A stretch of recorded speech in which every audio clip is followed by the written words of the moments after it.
Eu gostaria, de uma forma muito carinhosa, de dar um grande abraço afetuoso ao povo do Xingu, que mais uma vez saiu de suas terras, saiu de suas casas,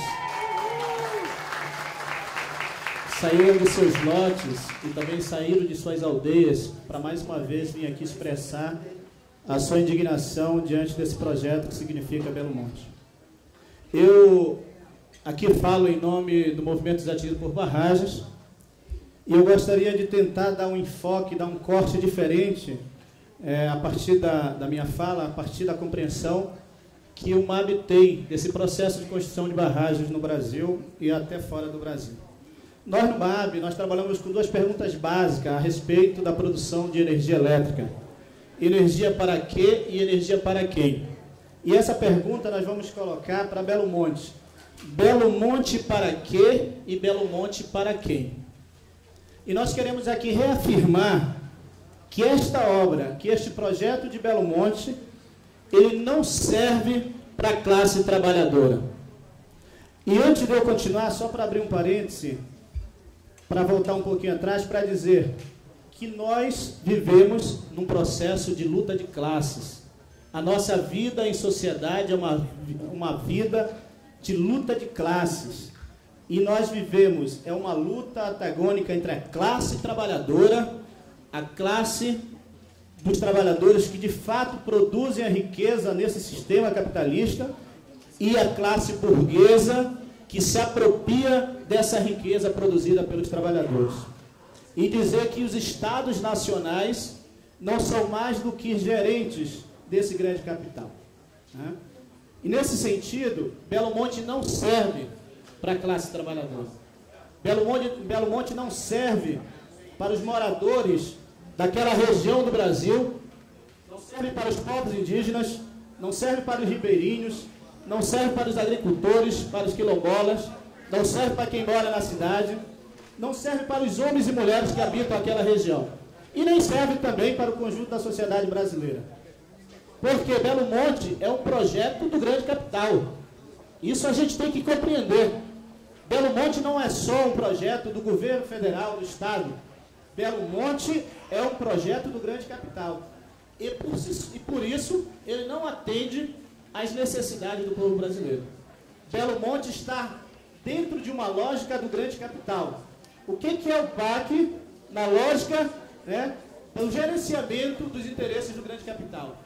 É viabilizar um processo de acumulação cada vez maior das riquezas produzidas pelo povo brasileiro. E o Estado Nacional ele atende a esse capital, fazendo com que o PAC resolva esses problemas de infraestrutura. Nesse sentido, nós queremos aqui reafirmar a posição do movimento dos atingidos por barragens, de que somos radicalmente contra Belo Monte. A nossa luta, não só em Altamira, junto com as outras organizações, junto com o povo de Altamira, mas em todo o Brasil, a nossa luta tem se pautado contra este projeto de Belo Monte. Mas nós queremos dizer que também não é só Belo Monte. Existe uma série de grandes barragens que estão sendo produzidas na Amazônia e em outros lugares do Brasil. Então nós temos um problema de modelo de sociedade. Nós não temos apenas um problema de geração de energia. Nós temos um problema de modelo de sociedade. Como é que nós vamos gerar energia dentro desse modelo capitalista? E ela vai atender a quem? Quais são os interesses que estão em jogo? Nós sabemos que Belo Monte vai atender o interesse do grande capital, das grandes empresas, mineradoras, siderúrgicas, eletrointensivas, que consomem uma grande quantidade de energia para produzir uma riqueza cada vez maior, mas que não é partilhada, que fica acumulada na mão de poucos, e que gera uma pequena quantidade de empregos e gera uma grande quantidade de destruição no meio ambiente. Não só as empresas que estão na Amazônia, as empresas que estão no centro-sul do Brasil também vão se beneficiar desse projeto. Então nós queremos reafirmar esse posicionamento por entender que ele não serve para o conjunto da classe trabalhadora brasileira. Nós queremos também dizer que no Brasil nós precisamos discutir um modelo energético que é um modelo capitalista, que não é um modelo democrático popular, é um modelo capitalista. E dentro desse modelo a gente quer trazer aqui 3 questões que a gente acha importantes. A questão das tarifas, a questão do BNDES e a questão dos direitos humanos. Como é que a gente produz, como é que nós temos uma matriz, né, energética quase 100% hidráulica, ou seja, tu produz energia de uma matéria que não custa absolutamente nada para o empreendedor e tu cobra da população um valor absurdo da tarifa de energia elétrica. Como é possível que nós, consumidores residenciais, paguemos, em média, 40 a 50 centavos um quilowatt de energia e as grandes empresas mineradoras, indústrias, e aí a gente tem dado um exemplo muito regional, que é o caso da Vale do Rio Doce, lá no Pará, que paga por esse mesmo quilowatt de energia de 3 a 6 centavos no máximo. Ou seja, se produz energia nesse sistema para atender o grande capital. Quem paga a conta? A classe trabalhadora. Somos cada um de nós que lutamos e que trabalhamos para produzir riqueza desse país. Nós temos a 5ª maior tarifa de energia do mundo. É inadmissível que um país que tenha quase 100% da sua matriz energética na fonte hidráulica cobre da sua população esse absurdo. Ou seja, nós precisamos discutir esse modelo. A questão do BNDES para nós é o Estado a serviço do grande capital. O BNDES, nesse atual estágio do governo do PT, é aquele ente do capital, né, aquele braço do capital que mais investe recurso nesses projetos, que são os projetos do PAC. Ou seja, é o Estado Nacional com dinheiro público financiando e construindo obra para o capital privado. Quem é que vai pagar a conta de Belo Monte? É a classe trabalhadora.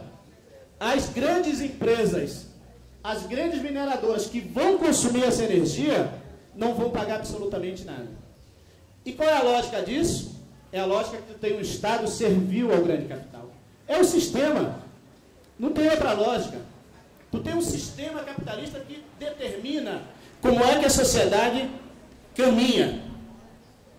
E isso é uma leitura que nós precisamos fazer. Não só aqui no Brasil essa lógica ela existe, como em todo o planeta. Poucas são as exceções. Então o capital determina onde o Estado Nacional vai colocar o recurso. E por que ele faz isso? Porque através do Estado esse recurso é legal. E o Estado se aproveita, claro, que no caso de Belo Monte o Estado está passando, atropelando todas as condições legais, né, para construir a obra. Mas muitas vezes o que é que eles usam? Né?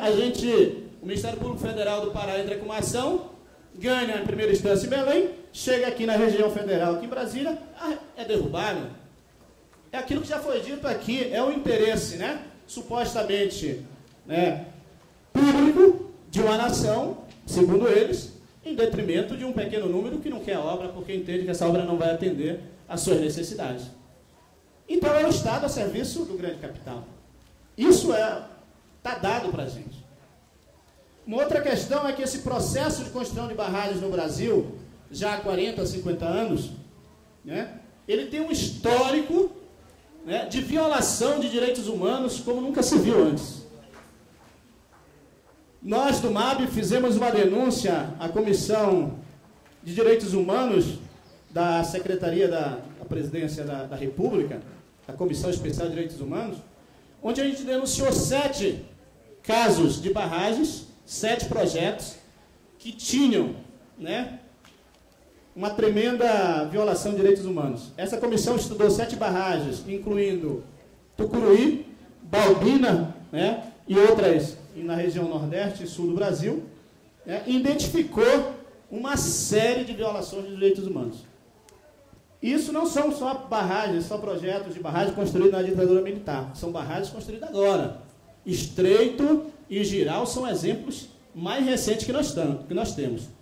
E aí essa violação de direitos humanos, ela não faz distinção de indígena, de não indígena, de ribeirinho, de homens, de mulheres, de crianças.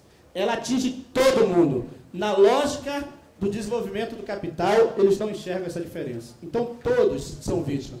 Inclusive, no caso de Tucuruí, a comissão determina, né, algumas ações, recomenda, melhor dizendo, algumas ações ao Estado brasileiro para reparar algumas violações seríssimas que se cometeu contra os povos indígenas daquela região, por exemplo. E contra todos os atingidos, né? No caso de Tucuruí, agora recentemente nós lançamos um documentário, um filme, né, chama-se Tucuruí, a Saga de um Povo, para relembrar os 25 anos da existência da barragem de Tucuruí. E lá está claramente o que é, como já foi dito aqui, não há nenhum projeto de barragem que traga desenvolvimento para o povo, né? Aí, nesse sentido, me permita discordar, Débora, de que o projeto ele tem uma fonte de renda muito grande. Belo Monte, por exemplo, vai render só na questão da geração de energia em 30 anos, que é o período em que o governo cede, né, a exploração do projeto para o capital privado, 97 bilhões de reais. Esse é o lucro só na geração. Não se está aqui contabilizando o lucro na distribuição e na venda dessa energia. Ou seja, há uma fonte de renda, né, para quem vai explorar isso. Não é para a classe trabalhadora, não é para o povo. Mas é por isso que eles passam por cima de tudo que for necessário para construir essas obras. Porque ela gera muito dinheiro. De fato, vai gerar muito dinheiro para isso. E nós precisamos, então, entender que o nosso inimigo, nesse processo da luta contra a construção de grandes obras, não é apenas, né, um inimigo localizado, não é apenas contra Belo Monte que nós lutamos. Nós lutamos contra um inimigo que é muito maior. Nós lutamos contra a força de um império, nós lutamos contra o imperialismo. E nós queremos reafirmar isso aqui porque o imperialismo não é nada mais do que a presença dessas grandes empresas, né, multinacionais que determinam as coisas em todos os lugares do mundo. E para nós, o representante desse grande imperialismo é os Estados Unidos. Nós não temos nenhum problema em afirmar isso, por todo o histórico dos Estados Unidos nas nações invadidas, ocupadas, construindo bases, né? Então, os Estados Unidos é o representante desse grande capital, mas não é só ele. As grandes nações, né, que historicamente, inclusive aqui na América Latina, nações como Holanda, como França, que ainda detêm colônias no nosso continente, é inadmissível que hoje se aceite um negócio desse. Em pleno século XXI, nações que se dizem democráticas tenham aqui no hemisfério da América Latina, da América Central e da América do Norte, colônias que ainda não tenham concedido a esses povos a sua plena autonomia e a sua plena liberdade. Então, a nossa luta é contra um inimigo central, que é o grande capital, que é o imperialismo. E nós queremos, para ir concluindo, dizer que somente, reafirmar aquilo que já foi dito aqui, se não me falha a memória, pela Antônia Mello, que somente a luta do povo, somente a classe trabalhadora organizada, consciente, tomando as ruas, fazendo valer os seus direitos, será capaz de barrar esse modelo predador, esse modelo capitalista. Então, nós queremos aqui convocar, mais uma vez, a aliança de todos os povos, ribeirinhos, camponeses, homens, mulheres, indígenas, o povo que mora na cidade, a academia, que tem que estar a serviço do verdadeiro desenvolvimento da classe trabalhadora e da sociedade, para nós lutarmos contra esse modelo. Lembrando que é um modelo e que é um inimigo muito grande. Então, a gente acredita firmemente que é o trabalho de organização de todas aquelas famílias, no caso específico de Belo Monte, na região do Xingu, mas em todas as regiões onde se constrói barragem, para que a gente possa imprimir, né, uma nova lógica, que é a lógica do ser humano acima do interesse do capital, acima do interesse mercadológico. Somente dessa forma nós vamos construir um outro mundo verdadeiramente possível. Muito obrigado.